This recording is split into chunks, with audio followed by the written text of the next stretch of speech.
I never expected that standing up to my HOA for a bridge to my sister's island would uncover a multi-million-dollar corruption scheme involving politicians, developers, and my overly intrusive neighbors.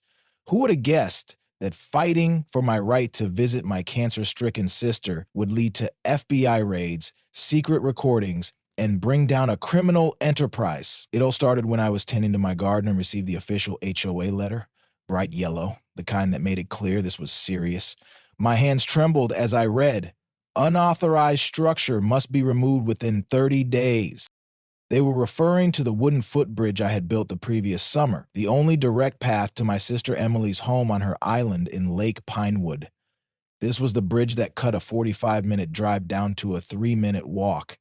Emily's battle with stage 3 breast cancer had taken a turn for the worse, and that bridge was her lifeline. It helped me bring her medications and groceries, and it allowed me to be there for her, especially after chemotherapy. "This can't be happening," I whispered as I sank onto my porch steps. I immediately called the HOA office, but no one answered. Of course, Karen Mitchell, the board president, only worked when it suited her. I knew I'd have to confront her directly at tomorrow's board meeting. That night, sleep eluded me as I tossed and turned, imagining the worst-case scenarios. Without that bridge, how would I get to Emily? How would I help her if she had an emergency? When I arrived at the community center the next morning, the atmosphere buzzed with whispers. A crowd of around 20 neighbors sat in neat rows of folding chairs, while the 5 board members sat at the front, positioned like judges on a bench. Karen Mitchell was in the center, her silver-streaked bob perfectly styled, reading glasses hanging from a chain around her neck. She barely glanced up as she called the next item on the agenda. "Enforcement actions for unapproved structures," Karen announced. I raised my hand. "I'd like to discuss the violation notice regarding my footbridge," I said, standing. Karen's eyes narrowed. "Eleanor Reynolds, 42 Lakeside Drive," she said, her voice as cold as ice. "We have documented your unpermitted construction. The bridge violates 3 separate covenants." "But it's on my private property," I said, feeling my voice crack. "And it connects to my sister's island, which isn't even part of the HOA's jurisdiction." "The shoreline falls under our purview," Karen responded, her voice dismissive. "You failed to submit proper plans for approval." "My sister has stage 3 breast cancer," I explained, my voice breaking. "That bridge is her lifeline. I bring her to treatments, bring her meals." "Personal circumstances don't exempt anyone from the rules," Karen interrupted, her tone sharp. "The board's decision is unanimous," she continued. Derek Watson, the neighbor who'd moved in 6 months ago, nodded smugly. He'd already complained about my wind chimes, bird feeder, and now apparently my bridge. Yet, his massive boat parked in his driveway never got a citation. "I'll appeal," I said firmly. "Feel free," Karen said with a tight smile, though it didn't reach her eyes. "But construction on that eyesore stops immediately and removal begins next week." As the meeting ended, Sophia Lee, a young mom from down the street, touched my arm. "This happened to me too," she whispered. "They made me tear down my kid's playset last month. They said it was too visible from the lake. How can they get away with this?" "Karen's husband plays golf with the county commissioner," Sophia explained, glancing around, "and half the board works for Pine Harbor Development. They control everything around here." As I walked home, I noticed Derek Watson standing on his deck photographing my property with a telephoto lens. When he saw me watching, he didn't even try to hide it. He simply smirked and gave me a little wave. That afternoon, I called Emily. "The HOA is making me take down the bridge." "What? Why?" Emily's voice sounded weaker than last week. "They claim I didn't get proper permits, but I checked before building it. The county said I didn't need any since it doesn't cross public land. This isn't right, Ellie." "I'll fight it," I promised, "but for now, I'll use my kayak to bring your groceries in the winter." "That's not safe," Emily protested. "Maybe I should just sell this place and move closer to you." "Don't you dare," I said firmly. "That island has been in our family for 3 generations. Mom and Dad left it to you because they knew how much you loved it. We'll figure something out." After hanging up, I pulled out my property maps and HOA bylaws.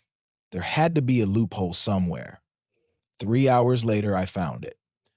The HOA only controlled construction visible from community property. If I could prove the bridge wasn't visible from any common areas, they couldn't force its removal. I grabbed my camera and headed out to document every angle. The bridge was hidden by trees from the community dock, barely visible from the main road, and hardly noticeable from the water unless someone was specifically looking for it. As I finished taking the photos, my phone rang. The number was unfamiliar. "Hello, Ms. Reynolds. This is Martin Green from Pine Harbor Development. I understand you're having some difficulties with your property." My stomach tightened. "How did you get my number?" "It's a small community," he chuckled. "Listen, I might have a solution that works for everyone. We've been interested in waterfront parcels in your area. If you're open to selling, we could make this HOA problem disappear." "I'm not selling my property," I replied flatly. "Think about it," Martin continued smoothly. "We'd offer well above market value. Your sister's place, too. Enough for both of you to relocate somewhere more accommodating." I hung up without responding and immediately called Emily. "Did someone from Pine Harbor just contact you?" I asked. "Yes." Emily sounded alarmed. "How did you know?" "They contacted me too. Something's not right here." That night, I researched Pine Harbor Development. They had been buying up lakefront properties, transforming quiet residential areas into luxury condos and resorts. Their latest project had stalled due to one holdout owner who refused to sell. The next morning, a construction crew showed up at my property. A tall man in a hard hat approached with a clipboard. "Eleanor Reynolds, we're here to begin removal of the unauthorized structure." "You can't do that," I protested. "I filed an appeal. The HOA has to review it before any action can be taken." The foreman shrugged. "My orders come directly from the board president. You can take it up with her." I planted myself firmly on the bridge. "I'm not moving. This is private property, and you don't have permission to be here." The workers looked uncomfortable. The foreman made a call, speaking in hushed tones before approaching me again. "We'll postpone today's removal," he said, "but we'll be back tomorrow, with the sheriff if necessary." After they left, I drove straight to the county records office. I needed to understand exactly what rights the HOA had over my property. The clerk pulled up my deed and frowned. "That's strange," she muttered. "What is it?" I asked, leaning forward. "There's a pending petition to redraw the shoreline boundaries in your area, filed 3 months ago by," she squinted at the screen, "Pine Harbor Development." My blood ran cold. What would that mean for waterfront properties like mine? If approved, the new boundary would place all shoreline construction under county jurisdiction, which would require permits that weren't needed before. And those permits would be approved by the county zoning commission, which was chaired by Commissioner Phillips, the same commissioner who played golf with Karen's husband. Driving home, the pieces finally fell into place. My phone rang. It was Sophia again. "Eleanor, you need to come to my house right now. There's someone here you need to meet." 20 minutes later, I sat in Sophia's living room, surrounded by 4 other neighbors, all victims of seemingly random HOA violations. Marcus Johnson had been forced to remove his boat dock. Elderly Mrs. Foster faced weekly fines for her non-conforming garden. The Patel family had been denied permission to add a sunroom, even though Karen's identical addition had been approved without issue. "This isn't random," said a man I didn't recognize. "I'm James Wilson, former HOA treasurer. I resigned last year when I noticed irregular payments to a consulting company that doesn't exist." "Why didn't you report it?" I asked. "I tried," James said grimly. "The day after I spoke to a county investigator, my house was broken into. Nothing was taken, but my financial records were scattered everywhere. The message was clear." "So what do we do?" Mrs. Foster asked, her hands trembling. "We fight back," I said, surprising myself with my resolve. "Together." As I drove home that night, headlights appeared in my rearview mirror, following too closely. The car stayed behind me, turn after turn. My heart pounded. I pulled into my driveway, and the vehicle slowed as it passed. It was a black SUV with tinted windows. I couldn't see the driver, but I recognized the Pine Harbor Development logo on the door. Inside, I locked every door and window. When I peeked through the blinds, I saw Derek Watson standing in his driveway, phone to his ear, watching my home. My phone pinged with a text from an unknown number. Selling would be easier than fighting. Some battles aren't worth the cost. The early morning darkness was thick as fog. Armed with only a flashlight and my phone camera, I slipped out the back door. I needed to document the bridge before they arrived to tear it down. As I walked across the wooden planks, the sounds of the lake surrounded me. Suddenly, a twig snapped behind me. I whirled around, my heart racing. "Who's there?" I called out, but there was no answer. The beam of my flashlight caught a shadow moving in the bushes near my property line. Rushing back to my house, I locked myself inside and called the non-emergency police line. Officer Jenkins arrived 30 minutes later, looking bored as he jotted notes. "Probably just animals, Mom," he said with a yawn. "We'll keep an eye out during patrols." "This isn't the first strange thing that's happened," I insisted. "Any proof?" he asked. "Well, no," I admitted, "but call us if you see something concrete." The next morning, 3 trucks from Lakeside Construction pulled into my driveway. Karen Mitchell stepped out of one of the trucks, a smug look on her face. This wasn't over yet. Mercedes stood behind me, clipboard in hand. "M. Reynolds," she called out, her voice falsely cheerful. "I trust you've reconsidered your position. The crew is ready to remove the unauthorized structure."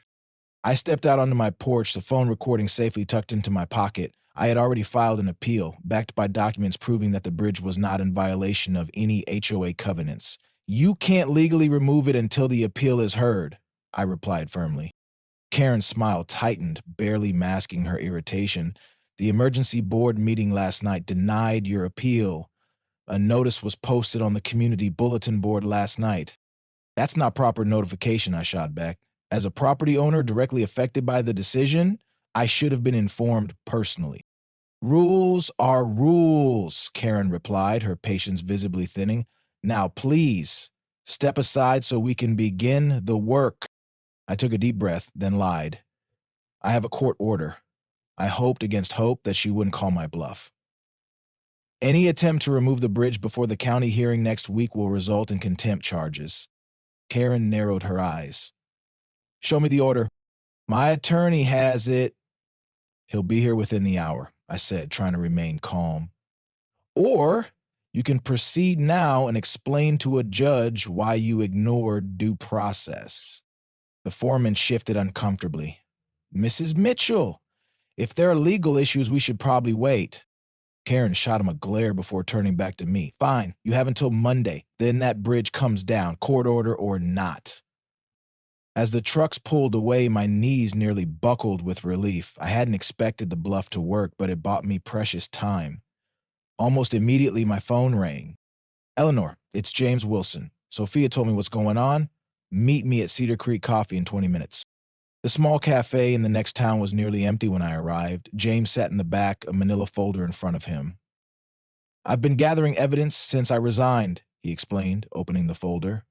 He showed me financial records indicating irregular payments, altered board meeting minutes, and property assessments that mysteriously changed after certain owners refused to sell. I scanned the documents, my coffee growing cold. This is serious. Fraud at minimum. "It gets worse," James lowered his voice. "Pine Harbor isn't just building luxury homes. Their parent company owns stakes in casinos, and the lake resort they're planning, that's phase 1. Phase 2 includes a private entertainment venue that conveniently bypasses gambling restrictions on county land." How is that even possible? "A state senator introduced a bill last year creating a loophole for hospitality entertainment zones. Pine Harbor's CEO donated heavily to his campaign." I sat back stunned. "So my little bridge is standing in the way of a multi-million-dollar casino development?" James nodded. "Your property and your sister's island are the missing pieces they need. Without them, they can't create the continuous shoreline their plans require." "No wonder they're so desperate," I murmured. "But why not just offer more money?" James smiled sadly. "They tried that first, didn't they? But people like you and your sister, people with roots and principles, You're their worst nightmare. On my drive home, I called Emily. We need to meet, not on the phone. I have chemo today, she reminded me. I'll be too sick. I'll come to you, I said, and don't talk to anyone about your property. Why? Emily asked, concern in her voice. No one's getting to your island without the bridge, I replied, my mind racing.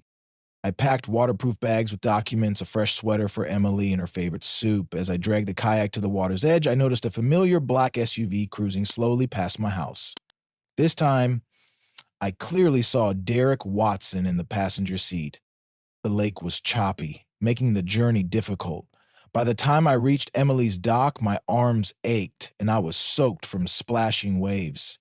But seeing my sister's pale face at the window made every stroke worth it. You shouldn't have come in this weather, she scolded as she helped me inside. We've got trouble, I said, unpacking the documents. Bigger than we realized. Emily listened, her face growing more concerned with each detail. That's why they've been calling me daily, she said. A man named Greg Taylor keeps upping his offer for the island. Yesterday, he mentioned my medical bills, like he knew exactly how much they were. The chill ran through me. Have you told anyone about your finances? Just my insurance and the hospital, Emily replied. And you, of course. I thought of Derek watching my house, the mysterious text messages, the feeling of being followed. They're monitoring us somehow. We spent hours reviewing our options. Selling wasn't one of them. This land had been in our family for generations. Fighting the HOA alone seemed impossible given their connections, but going public might work. Local news loves David versus Goliath stories, especially when cancer patients are being harassed by developers. Emily seemed uncertain. That's a big step, Ellie. These people obviously have power. So do we, I insisted. Truth is power, community is power. As night fell, I reluctantly prepared to leave. The lake would be dangerous in darkness, but I needed to get home.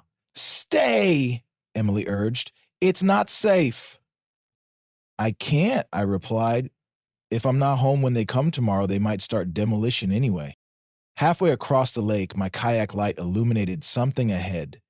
Floating debris. As I paddled closer, my blood ran cold. Wooden planks, railing posts, my bridge. They had already begun destroying it. I paddled frantically toward my property, seeing flashlights moving along my shoreline. The sound of power tools echoed across the lake. I pulled my phone from its waterproof case and dialed 911. There are people trespassing on my property, destroying my bridge without permission, I reported, trying to keep my voice steady. We'll send someone right away, the dispatcher promised. I stayed hidden in the kayak, watching as three figures worked quickly to dismantle what remained of the bridge. One of them was definitely Derek. The others, I couldn't identify in the darkness. 20 excruciating minutes later, police lights flashed at the end of my driveway. The trespassers scattered, disappearing into the woods between our properties. Officer Jenkins, the same officer from earlier, spoke with me as I finally reached shore. Are you sure they didn't have permission? Of course I'm sure, I exclaimed. It's my bridge, on my property. Well, according to HOA records, they scheduled this removal with your consent, Jenkins said, checking his notes. Signed documentation and everything. My blood boiled. They forged my signature. That's illegal. That's a serious accusation, officer, Jenkins replied stiffly. Do you have proof? In that moment, I realized how deep this conspiracy ran. Police, HOA, developers, all working together. Not yet, I admitted, but I will.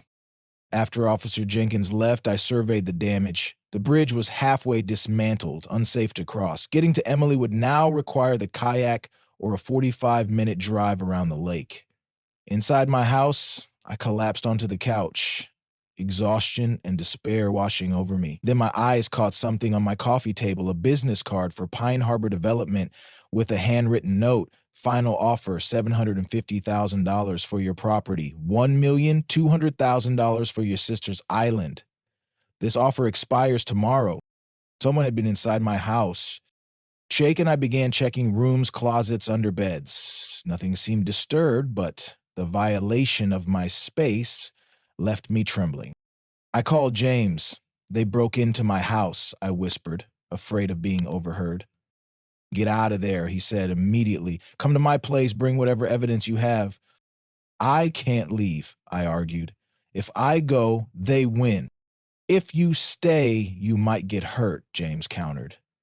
This isn't just about a bridge anymore, Eleanor. As if to punctuate his warning, my light suddenly went out, plunging the house into darkness.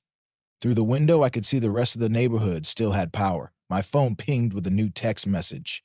Last chance to accept our offer. Things get complicated after tonight.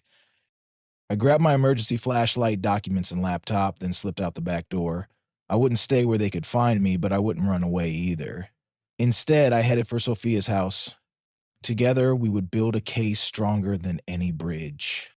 As I crept through backyards to avoid being seen from the street, a new determination filled me.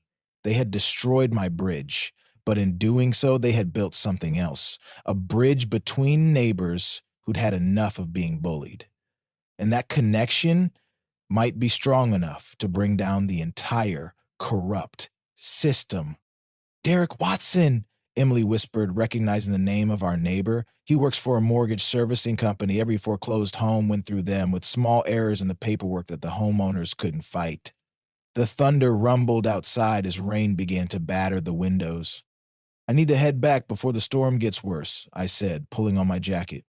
Be careful with this information, Emily warned, walking me to the door. These people are dangerous. I'll be fine, I reassured her. I'm meeting with Sophia and Marcus tonight to figure out what our next step is. By the time I reached the marina, the rain had turned into a torrential downpour. Soaked and shivering, I sprinted to my car, not noticing the black SUV parked nearby. When I opened my front door, something felt off. The security system light was flashing red instead of green.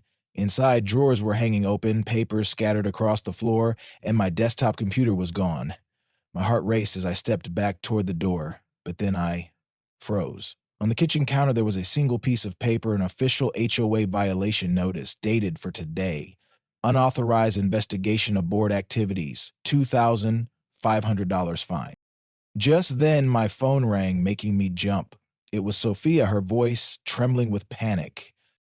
Marcus just called me from his car. 2 men showed up at his house with an eviction notice. They changed the locks while he was at work, she explained, her voice cracking.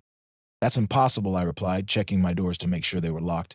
He pays through automatic bank transfers. They said his last 6 payments were improperly processed. He has 3 days to vacate. Peering through the blinds, I saw the empty street. This is retaliation, I muttered. They know we're on to them. There's something else, Sophia said, her voice low. I followed Derek yesterday. He had lunch with someone from Pine Harbor Development. I took photos. Send them to me, I urged. I'll come over. You don't understand, Sophia interrupted. I heard them talking about building permits for a resort. They specifically mentioned Emily's Island as the final piece they need. Ellie, the pieces are starting to make sense. I was already dialing Emily's number. I'm calling Emily right now. No answer. The doorbell rang, making me jump. Through the peephole, I saw 2 men in dark suits standing stiffly under umbrellas.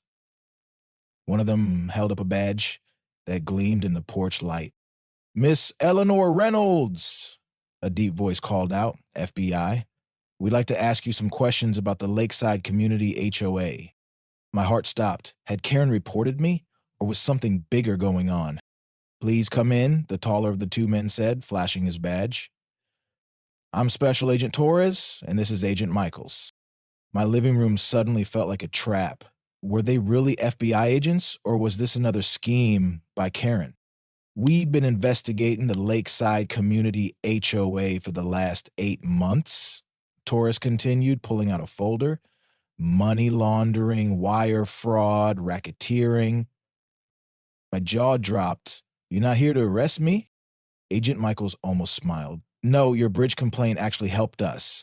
You've been documenting things we couldn't access without warrants. A sense of relief washed over me, but Torres quickly added, however, our surveillance shows that Karen Mitchell was tipped off about our investigation this morning. My blood ran cold. My sister is alone on her island, I said, panic rising in my chest. We have agents heading there now. Torres reassured me, but I was already grabbing my keys. Emily's not answering her phone, I said urgently. I need to get to her. The agents followed me to my car. We'll drive, Michaels insisted. The rain lashed against the windshield as we sped toward the marina. Lightning lit up the waves on the lake, making the scene feel all the more urgent. Tell us everything you know, Torres said, breaking the tense silence. I quickly explained the situation, the bridge, the mysterious foreclosures, the resort plans. They need Emily's Island to complete the development, I finished. Without it, they can't build the resort at the marina. Suddenly, the boat's fuel line was cut. This wasn't an accident, Michael said, examining the clean slice. Torres spoke urgently into his radio. Teams approaching from the North Shore need to expedite. We have evidence of an immediate threat. I spotted my neighbor's kayak tied at the dock. I'm not waiting, I announced, already untying it. Ms. Reynolds, that's too dangerous in the storm, Torres called out. But I was already pushing off into the water. Follow by road, I shouted back. There's a longer route around the peninsula.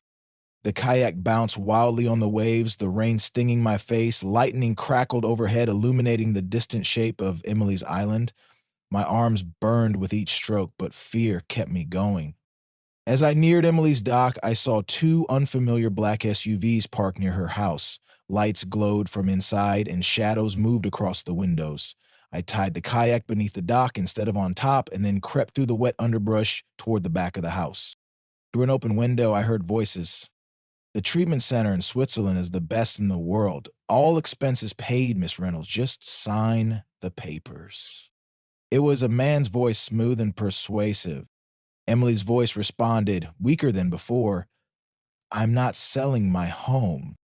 Another voice, Derek's, cut in. You can't afford the care you need without our help.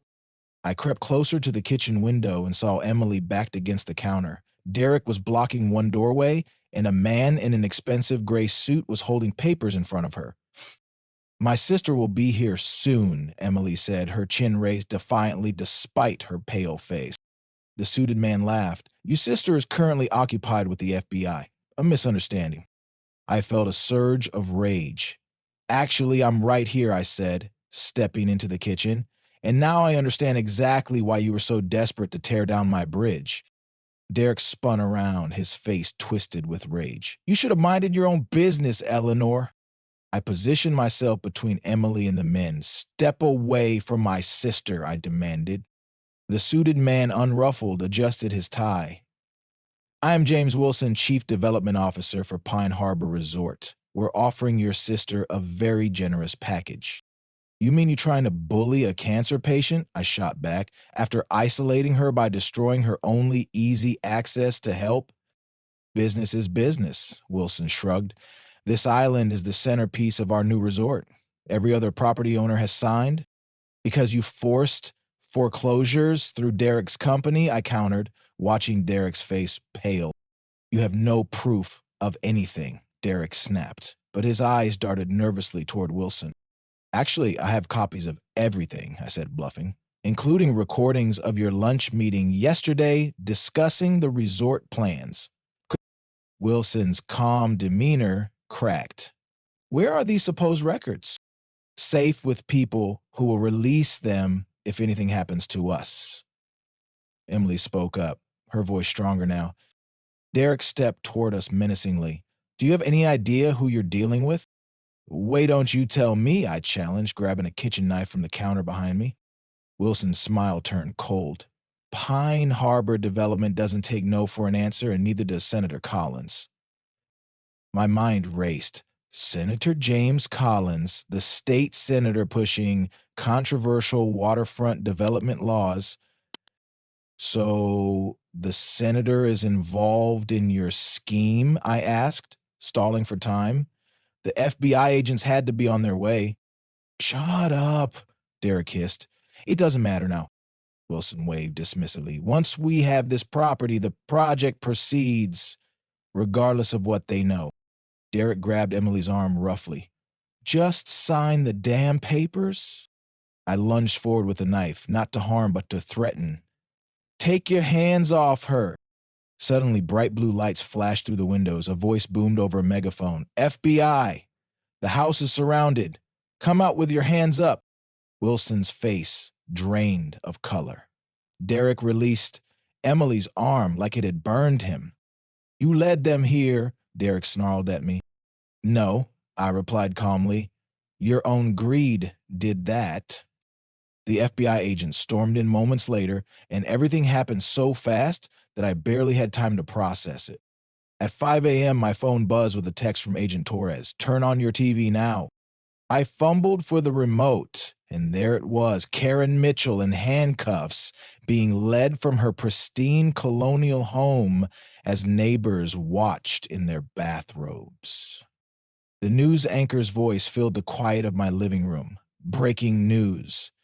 FBI raids homes of Pine Harbor HOA board members in massive fraud investigation.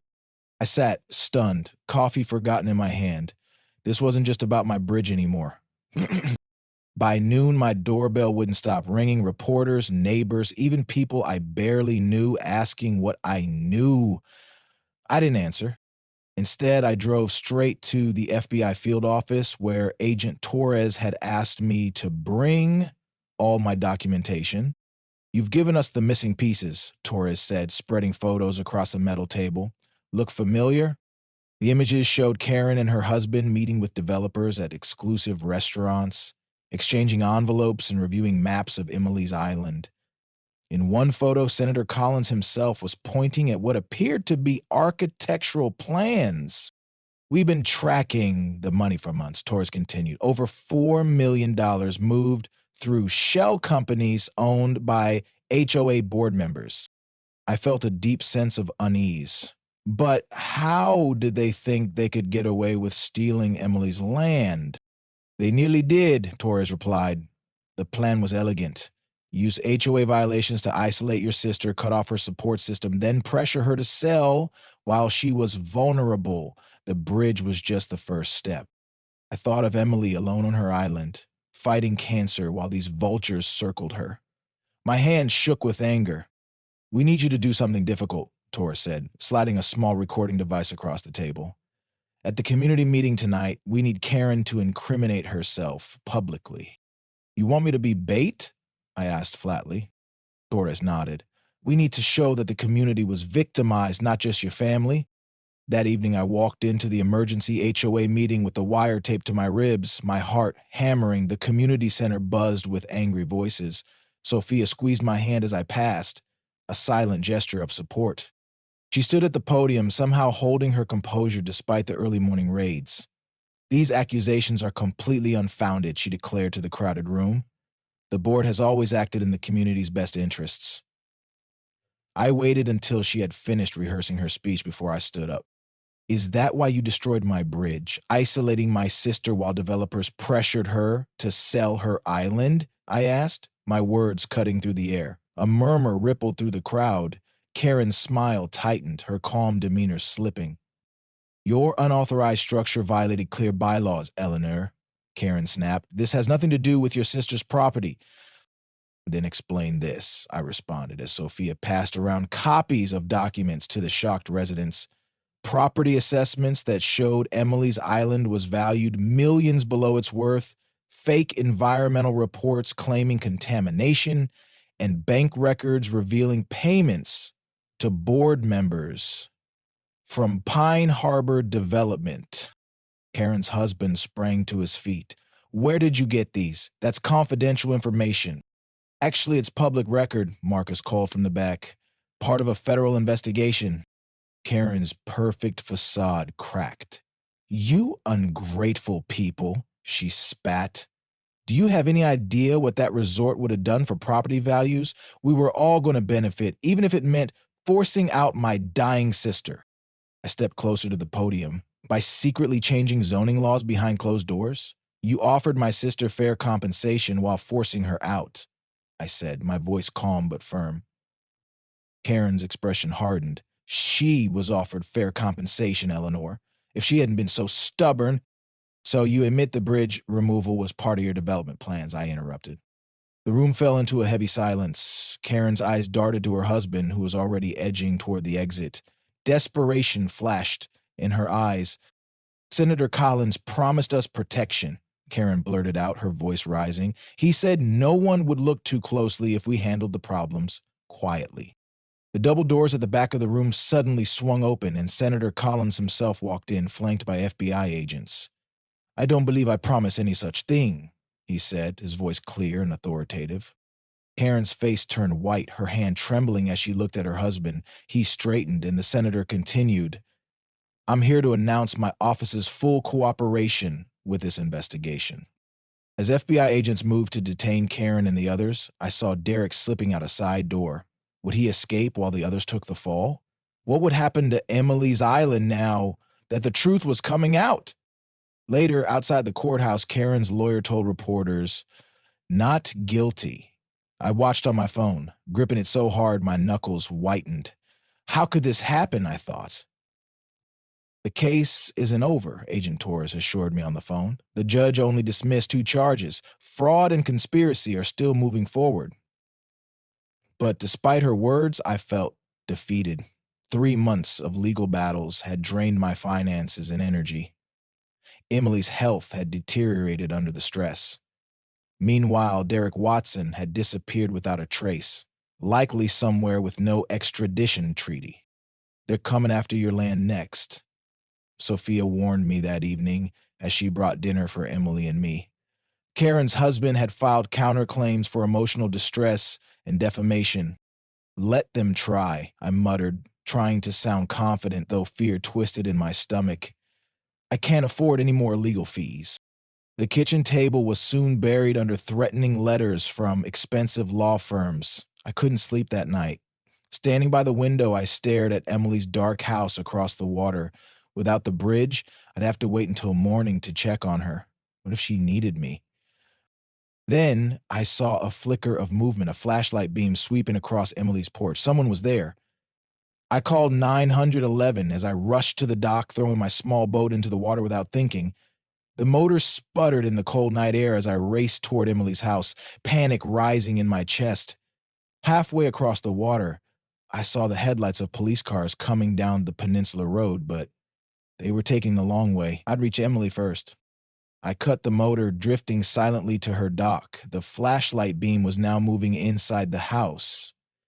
Grabbing an oar, I crept up the path toward the back door, which stood open. Inside, I heard the sound of drawers opening and papers rustling. Freeze, I shouted, stepping into the kitchen. The flashlight swung toward me, blinding me for a moment. Eleanor! The voice wasn't that of an intruder, it was Marcus Johnson. What are you doing here? I asked, lowering the oar, confused. He held up a thumb drive. Finding our salvation, he said, his voice urgent. Emily kept backups of everything. She has video footage of Derek and Senator Collins discussing how they faked the environmental reports to force the sale of her island. Before I could respond, the blue lights of police cars flashed outside. Marcus quickly explained the situation to them, and in the following days, the evidence changed everything. Within weeks, the senator's protection crumbled as he faced indictment. Karen's remaining defenses fell apart when her financial records were subpoenaed, revealing offshore accounts filled with development money. The biggest surprise, though, came from Mrs. Foster, our elderly neighbor. She had been meticulously documenting every HOA meeting for 12 years. Her notes provided the prosecutors with the timeline they needed to show how the corruption had evolved into organized fraud. I always knew that woman was trouble, Mrs. Foster said when I thanked her, though her tone was proud. It started when she gave me citations for my bird feeders while ignoring her friend's violations. At the final court hearing, I sat with Emily, now in a wheelchair but still determined to face Karen herself. The judge's words rang out in the hushed courtroom. This court sentences Karen Mitchell to 8 years in federal prison for conspiracy, fraud, and misappropriation of funds. Karen refused to look at us as she was led away, her designer suit replaced by prison-issued clothes. 6 months later, we gathered on a beautiful spring day to celebrate not just Emily's remission, but the completion of a new, wider bridge connecting our properties, funded by the HOA restitution settlement. Shall we cut the ribbon? Sophia asked, champagne in hand, surrounded by the neighbors who had stood by us through everything. Emily smiled, shaking her head. No need for ceremony. This bridge isn't just for me and Eleanor anymore, it's for everyone. She was right. The settlement had transformed our community. The new HOA board, led by Marcus and Mrs. Foster, had rewritten the bylaws to focus on real community needs rather than petty rules. Children now played freely across properties without fear of citations. Residents exchanged plants from their gardens, ones that once would have violated the approved species lists. Emily's Island, once coveted by developers for its natural harbor, had been placed in a conservation trust, ensuring its protection forever. You know what I learned from all this? Emily asked as we walked together across the bridge, her strength returning with each step. Sometimes the very thing someone tries hardest to take from you is the thing that saves you. I watched a family picnicking on the shoreline below, new residents in what had once been Derek's house, their laughter drifting up to us on the breeze. You ever regret standing up to them? Marcus asked, joining us mid-span. I looked at Emily, at the community we had rebuilt, and at the bridge that now connected us all. Not for a single moment, I replied, knowing without a doubt that it had all been worth it.